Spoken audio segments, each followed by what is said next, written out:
अस्सलाम वालेकुम नाज़रीन, एक नई वीडियो के साथ आपकी खिदमत में हाजिर हूँ। आखिरकार इमरान रियाज खान ने अपनी ज़ुबान खोल दी। मिलिट्री कैद में उनके साथ होने वाले मज़ालिम के बारे में बता दिया। चलिए नाज़रीन वीडियो देखते हैं। वीडियो पर जाने से पहले आपसे रिक्वेस्ट है कि चैनल को सब्सक्राइब करके बेल नोटिफिकेशन को ऑन कर लीजिए। जब जेल से मुझे उठाया गया तो उस दिन से लेकर जिस दिन मैं अपने घर पहुंचा उस दिन तक मुझे दुनिया की कोई खबर नहीं थी। कोई इंडिपेंडेंट सोर्स ऑफ इंफॉर्मेशन मेरे साथ नहीं जुड़ा। मैंने अखबार की एक खबर क्या एक छोटा सा टुकड़ा तक नहीं देखा। पढ़ना तो बहुत दूर की बात है, सुनना तो बहुत दूर की बात है। मुझे वही इंफॉर्मेशन मिल सकती थी जो मुझे कोई उनमें से बताता जिनके पास मैं था। मैं उनके ऊपर यकीन भी नहीं कर सकता था ये सच है झूठा। उन्होंने मुझे ये भी बताया कि तू मर गया है, तेरा नमाज जनाजा पढ़ दिया गया और तू अब इस दुनिया में नहीं है। तेरे घर वालों ने तेरी नमाज जनाजा पढ़ दी है और पाकिस्तानी ये समझ रहे हैं कि तू मर चुका है, अब तेरा नाम लेने वाला और तुझे याद करने वाला भी कोई नहीं बचा। तो मुझे तो ये भी बताया था, बिलीव करना था। मुझे ये भी बताया गया कि मेरे घर के अंदर अल्लाह ताला रहम करे उस दिन मैं बहुत परेशान हो गया था, बल्कि मैंने टकरे मार मार के अपना सर फाड़ दिया था। जब मुझे ये बताया गया, एक आदमी ने मुझे इशारतन बात बताई कि आपके घर में एक नुकसान हो गया बहुत बड़ा। मैं वो बोलना नहीं चाहता अपने मुंह से। तो उस दिन मैं बहुत डिप्रेशन में चला गया था, बहुत परेशान हो गया था। मैंने बड़ी मेहनत भी की और बड़ी लड़ाई भी की उस दिन। मैंने अपने आप को जख्मी कर दिया था ठीक ठाक उस चक्कर में उस दिन।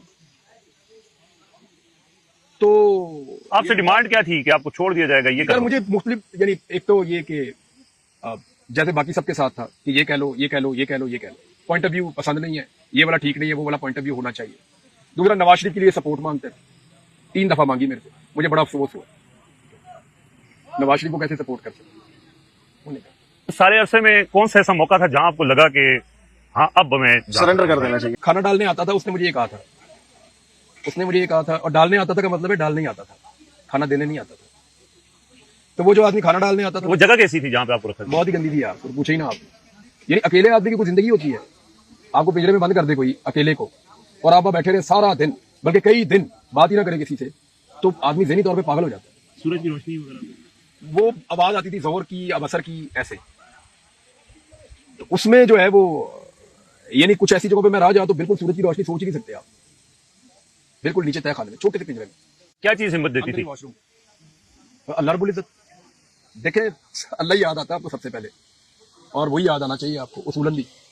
तो मेरा रब भी सब्र देता है। मैं तो भाई 2 घंटे नहीं रह सकता बंद, मैं सच आपको बात बता रहा हूँ। जिस तरह मैं आजाद तबीयत आदमी हूँ, मुझे कोई 2 घंटे बंद करे ना तो मैं पागल हो जाता हूँ। तो मेरे अल्लाह ने पता नहीं कैसे ये टाइम गुजारा, मैं सोच भी नहीं सकता कि 142 डेज, ये लगभग पौने 5 महीने बनते हैं, एक हफ्ता कम, तो इतने दिन गुजर गए पता नहीं चला। और मेरा मालिक है जिसने ये दिन गुजारे। इसमें बड़ी कैफियत थी, कभी मैं बहुत मजबूत महसूस करता था अपने आप को, कभी बहुत कमजोर महसूस करता था अपने आप को, कभी मैं बड़ा जिद्दी बन जाता था, कभी मैं बिल्कुल कॉपरेट करना चाहता प्यार हो जाता था कि बस ठीक है जी। हाँ, लेकिन मेरे रब ने नहीं होने दिया। देखें, मैं आपको एक चीज बताऊं, आप अपनी इज्जत के मालिक है ही नहीं। आप अपनी इज्जत के मालिक है ही नहीं। अगर मैं अपनी इज्जत का मालिक होता तो मेरे पास इज्जत ही ना होती। मैं इस काबिल ही नहीं हूं, क्योंकि इज्जत का मालिक मेरा रब है, तो वही देता है इज्जत। राज़िक भी वही है, इज्जत भी वही देता है, जिंदगी की हिफाजत वो करता है। एक दिन मैंने वहां एक आदमी को बोला, मैंने कहा जब मेरा रब चाहेगा ना मैं तुम सबके बीच में से गुजर के चला जाऊंगा और तुम मुझे नहीं रोक सकोगे। तो मैंने कहा फिर लड़ता क्यों है, तंग क्यों करता है? मैंने कहा वो तो मेरा काम यही है ना कि भाई ये करूं, जाना तो है ना। लेकिन आप साफी थे, मिलिटेंट तो थे नहीं कि आपकी कोई ट्रेनिंग होगी? तो वो मैं उन्हें पूछता था, मैं कहता था यार मैं कुछ दहशतगर्द हूं, ये क्या चल रहा है मेरे साथ। तो मैं, बल्कि मुझे मेरे कुछ दोस्त अब ये कहते हैं आप गलत वक्त पे गलत जगह पे थे। अच्छा, एक्चुअली देखें, ये जो कुछ भी पाकिस्तान में हुआ, शायद उस वक्त ये सारा कुछ करने के लिए अब इस निजाम को ये लगता था इसको अंदर रखना जरूरी है।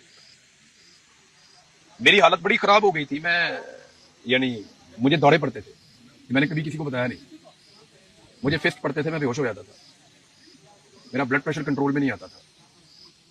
एक दिन जब मैं बेहोश हो गया तो मुझे वो याद है, बंदा सांवला सा था और उसके मास्क था उसके चेहरे पे, नकाब था उसके चेहरे पे। उसने मुझे कहा कि आप जल्दी छूट जाएंगे। मैंने कहा तुम झूठ बोलते हो, मेरी हालत बहुत खराब थी, तुम झूठे हो, तुम लोग झूठ बोलते हो। उसने कहा नहीं आप जल्दी छूट जाएंगे, हमारा चीफ जस्टिस आ रहा है, फिर हम आपको छोड़ देंगे।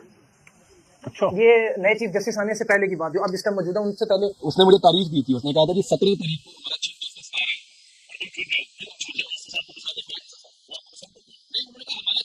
है, मतलब ये था कि वो बंगाल साहब को छोड़ना नहीं चाहते थे, उन्हें डरते कि शायद बंगाल साहब को सुप्रीम कोर्ट को बुला के पूछ लेंगे।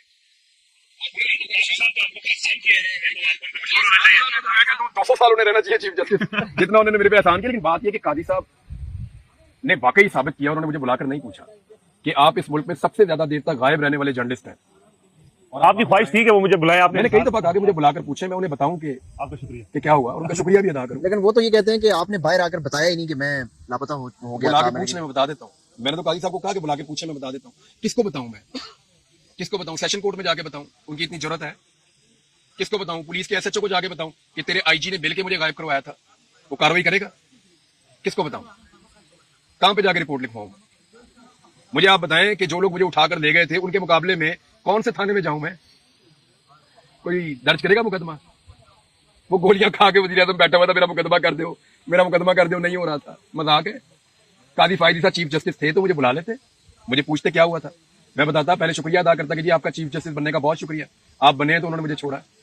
उन्होंने कहा था हमारा चीफ आएगा हम तुझे छोड़ देंगे, तो छोड़ दिया उन्होंने, आप आ गए। अच्छा, छोड़ दिया आपको, तो छोड़ने के बाद सब तो यही था कि यार अब ये किसी ना किसी सेटलमेंट के जरिए आएगा, जाहिर है वापस ही आ गया है, तो अब आके ये खामोश हो जाएगा, बोलेगा नहीं, और जाहिर है कुछ डिमांड्स होंगी। एक तो डिमांड अंदर थी ना, वो नहीं पूरी हुई, तो उसके बाद ये डिमांड भी होंगी कि आप बाहर जाएंगे तो आप उसके बाद नहीं बोलेंगे। लेकिन आपने तो फिर दोबारा कुछ अर्सा रेस्ट किया, दोबारा रिफ्रेश हुए और फिर से घोड़े शोड़े चलाए मैंने। घोड़े शोड़े आपने चलाए और फिर आप शुरू हो गए। बात क्यों नहीं आते आप? नहीं, मैं कुछ गलत काम तो नहीं कर रहा। देखिए, गैर आईनी और गैर कानूनी है तो आज भी मेरे को मुकदमा दर्ज हो सकता है। देखिए, आप लोग भी यही काम करते हैं, मैं भी यही काम करता हूँ, हम लोग को मुख्तलिफ काम तो नहीं करते भाईजान। आप भी यही काम करते हैं, मैं भी यही करता हूँ, अहमद मीर भी यही करते हैं, मुतीउल्लाह जान भी यही काम करते हैं, सिद्दीक जान यही काम करते हैं, लेकिन वो बहुत ज्यादा करते हैं। तो हम लोग एक ही काम करते हैं, तो मेरे पे इतनी मेहरबानी क्यों की गई? सवाल ये है। यही मैं ये पूछता था तो मुझे वो एक दफा उसने कहा इम्पैक्ट। अच्छा, मुझे एक ऑफिसर ने कहा, मैं तो उसको देख नहीं पाया, मेरी आंखें बंद थी, इम्पैक्ट, और हम आपको मोल्ड करेंगे। मैंने कहा ठीक। वो टाइम गुजर गया यार। देखे, मैंने आके बड़ा सोचा, मैं अपने आप को सीरियस लिया, मैं अपने आप को बदलना चाहता था, मैंने अपने आप को कन्विंस किया कि मैं वापस आके ये काम ही नहीं करूंगा। अच्छा, इतनी तकलीफ दी मैंने अपनी फैमिली को, अपने बच्चों को। मेरी एक बेटी है, वो बड़ी परेशान हो गई थी, मेरी वाइफ, मेरे बच्चे, माँ बाप का तो मुझे सबसे ज्यादा दुख है, सबसे ज्यादा तकलीफ है। माँ बाप को जिस उम्र में खुशियां देनी चाहिए मैंने उन्हें तकलीफ दी, जिस उम्र में उनका ख्याल रखना चाहिए मुझे ढूंढते फिर रहे थे, तो मुझे माँ बाप की सबसे ज्यादा तकलीफ है।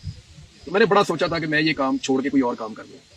इलेक्शन में 11 दिन बाकी थे, मुझे ये ऑफर आई थी 8 फरवरी वाले में। हाँ जी, अच्छा, मुझे ऑफर आई थी कि अगर आप 9 फरवरी से बोलना शुरू करें तो जो चाहिए, जहां चाहिए मिलेगा, कभी नाम भी ईसीएल में नहीं होगा।